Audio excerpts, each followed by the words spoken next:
begin with that big news from OnTrack tonight as the board announces a split from Dr. Rita Sullivan. NBC5 News obtained an email to staff. It states the agency's longtime director will not be returning to work. NBC5's Natalie Weber broke the story online today. She joins us live in studio with more. Natalie?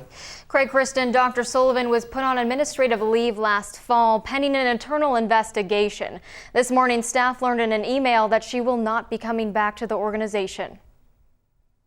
She is not available.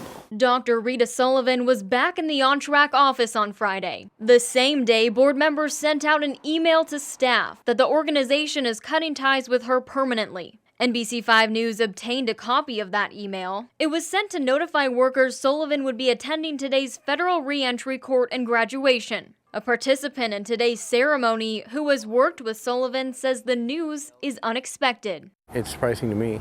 She's just been there for everybody in the halfway house and in the reentry program to really help it till they can progress out of prison and not make any mistakes to go back. NBC5 News reached out to board director Jim Mays for an interview. He declined, but in a partial statement says, quote, "The board would very much like to sit down and talk with you about OnTrack and its plans for the future. We hope that we will be able to do that pretty soon," end quote. Sullivan has been on administrative leave since last fall. An investigator for OnTrack's board has been looking into allegations that management interacted inappropriately with staff. And just this week, NBC5 News broke the news that DHS investigators found serious safety risks to children and deplorable living conditions in the treatment and crisis housing programs. They've since stopped all referrals to the Medford program.